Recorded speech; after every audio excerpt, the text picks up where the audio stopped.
Before anything, magandang tanghali po sa inyo mga kadars at maraming salamat po. Siyempre, unahin ko muna magpapasalamat sa inyo palagi po sa mga lagi nakasuporta po sa akin at lagi po nandyan. Kahit na 2 days to 3 days, hindi po ako nakapag-engage sa inyo. Pasensya na po at nagbisibisihan na si kadars nyo at alam nyo na yon. So, meron po tayong bagong topic for today na gusto ko matagal ko nang gustong i-share sa inyo ang aking opinion at mga konting advice lang po kasi about sa ating mundo, about sa atin, lalo na dito sa Japan kasi nga, ang gusto kong i-topic for today ay tungkol sa mga suicidal, sa mga nagpapakamatay. Mga kadors, sa akin lang namang sa aking experience charot. Hindi naman sa experience, sa mga nakikita ko lang sa akin paligid lalo na dito sa Japan.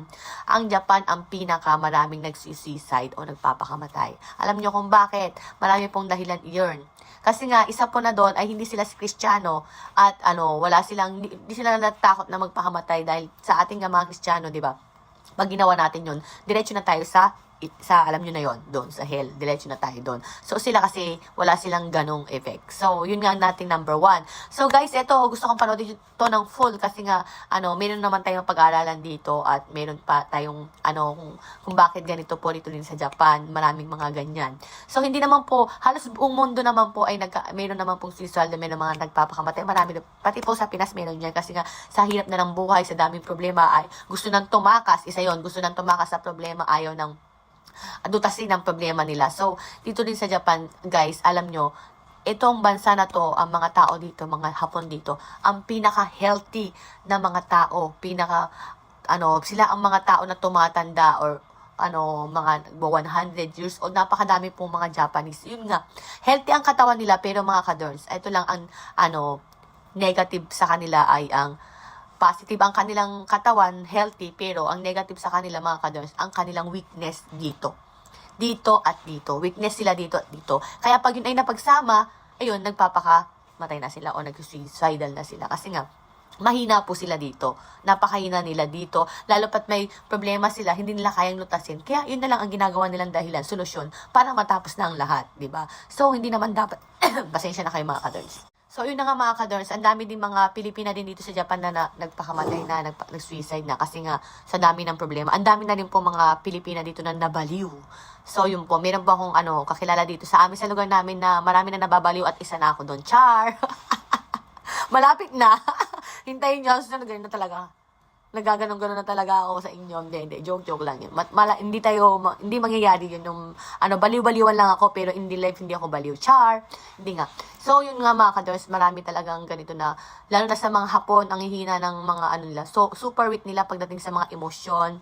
Hindi kasi nila kayang, hindi katulad natin mga Pilipina na kaya natin pag may lungkot tayo o stress tayo, minsan i-share natin yun. Sila kasi, kinikim-kim nila yun ang number 2, kinikim-kim nila ang problema nila at hindi nila sinasabi sa kanilang kamag-anak at pamilya nila. Sinasarili nila. So, napupuno yun. Kaya, yun na lang nagiging cause nun. Hindi na nila makaya. So, nag-suicide nila na lang sila. So, ang number 3 natin dyan, dahil nga sa stress sila, ay nangyayari, gumagamit sila ng mga bawal na gamot. Yun. So, pag gumagamit sila ng bawal gamot, lalo silang naprapraning, di ba? Pag napraning sila, yun na din. Napupunta rin sila sa mga ganyan, alam nyo na yung mga kadons, yung mga ganyan na super weak nila pagdating sa, lalo na dito, ang isang number 1 na problema talaga ng buong mundo ay ang alam nyo na yan. Problema natin yan mga kadons. Ako din, problema ko yan. Problema natin lahat yan. Yung mga mayaman, hindi nila problema yan. Wala silang dyan. Iba ang problema nila sa problema natin. So, karamihan lang sa mga nagsusuicide, yung marami, yung talagang super dami ng utang, yung hachiko, yung lahat na yung talagang hindi na nila ganon. Ganon din sa Hapon. Ganun din po. Ayaw nila kasi nang may mga jutang sila. So, hindi nila kayang bayaran. Kaya, yun na lang ginagawa nila dahil nga sobrang stress na sila ay sila ay nagsusuicide na, di ba? So, ayun pa itong mga karamihan din dito mga kadons, yung mga teenager, maraming mga nagpapakamatay ng teenager kasi nga, isa doon, ang number 1 doon ay binubuli sila. Yun din, bully.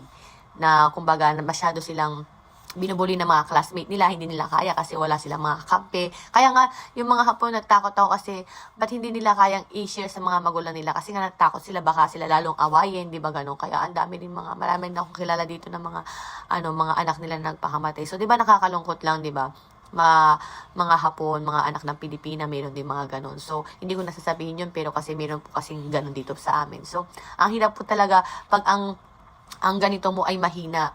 Dapat talaga, kahit anong problema, ito lang po ang advice ko. Kasi ako napakadami ko sa tinagal-tagal ko na dito sa Japan, napakalahat na yata ng worst, naranasan ko, lahat na ng paghihirap, lahat na yan ng problema ay naranasan ko mga kadors. Pero, nananatili pa rin ako nandito, nananatili pa rin akong okay ang aking pag-iisip, ang aking puso. Kasi nga, alam nyo yun, pag iniisip natin na hindi natin kaya ang isang bagay, hindi talaga natin kaya. So, never give up. Kung ano man yung mga magiging problema natin, stay lang tayo, sa focus lang tayo na kaya natin ito kahit na marami tayong pinagdadaanan. Basta maging positive lang tayo at lagi tayong mag-pray. Ako kasi, tuwing matutulog ako, hindi po ako maka-Diyos, pero lagi po akong nagdarasal. At bago ako matulog, na sinasabi ko sana palagi, okay, maging okay din ako. Maging, alam niyo yung mga problema, sana malagpasan ko rin tong problema na to. So, siyempre, number 1 natin doon, ang kapit natin doon, siyempre, ang Panginoon, ang Diyos. So, yun, siyempre, pag kumapit tayo sa Kanya, siyempre, pati naman dito, lakasan din natin, huwag tayo manghihina ng loob. Kasi alam niyo mga kadors, lahat tayo ay napanghihinaan ng loob, lalo na sa mga, kung ano-ano mga bagay na mga dumarating sa ating problema, siyempre, di ba, hindi natin maiiwasan talaga yun. So, maging focus lang tayo sa mga bagay na positive. Kunyari, ngayon, bagsak ka man ngayon, kinabukasan, malay mo, okay na, ganun, di ba? Hindi naman habang buhay ay bagsak tayo, habang buhay ay nandito tayo sa ilalim. Kasi ang buhay ay, ang life ay mundo. Para yung, mayroon lang akong i-serve sa inyong advice, mga kadors. Ang buhay ng tao ay parang mundo. Kaya umiikot yan, mga kadors, umiikot yan. So, hindi palagi tayong nasa taas at hindi palagi tayong nasa baba. So, may time talaga na, habang buhay, hindi tayo laging masaya. Ganyan yan. Kasi umiikot ang mundo. So, parang yan ang buhay natin. So, nandito man tayo sa taas, matagal man ang pagbaba natin, darating din tayo sa point na bababa tayo. So, pag nasa baba tayo, mga kadors, yan lang, wag nating isipin na hanggang nasa baba lang tayo, hindi na tayo makakaangat kasi aangat din tayo. Basta be positive lang, nasa timing lang yan sa maghintay ka lang, mag-wait ka lang, be patient ka lang dahil yung mga pinagdadaan natin ay malalagpasan natin yan. Yun ang gusto kong i-share sa inyo mga kadors, lalo sa mga maraming stress dyan, na katulad ko, stress din ako, pero lumalaban ako mga kadors kasi alam nyo naman ganun talaga ang buhay. Habang may buhay ka, lumaban ka, may pag-asa. So, dadating din tayo sa punto na tataas din ulit tayo. So, mag-wait lang po tayo ng mga kadors. So, alam nyo, yung mga, alam kong yung sinasabi ko ay get na get ninyo. Kasi, yun din ang gusto kong sabihin sa mga hapon na panghihinaan ng loob. Gusto ko rin i-share sa kanila. Minsan, pinapayuhan ko yung mga kaibigan ko na, ganyan. So, kasi, minsan, ate-ate nila ako. Pinapayuhan ko sila na ganyan. Kasi, lahat tayo ay nagkakaroon ng mga problema. At hindi lang ikaw, hindi lang siya, hindi lang ako. Lahat po tayo ay may kanya-kanyang problema at kailangan natin tong lutasin at wag natin tong takasan katulad ng pag-suicide, di ba mga kadors? Kasi ang mga hapon dito, yun ang way nila para makatakas sa problema. So, hindi dapat ganun, di ba? Kasi parang hindi ka, lalo ka lang kumbaga, hindi ka tataas, hindi ka, wala, nagpakamatay na ako, so wala na akong problema, ganun.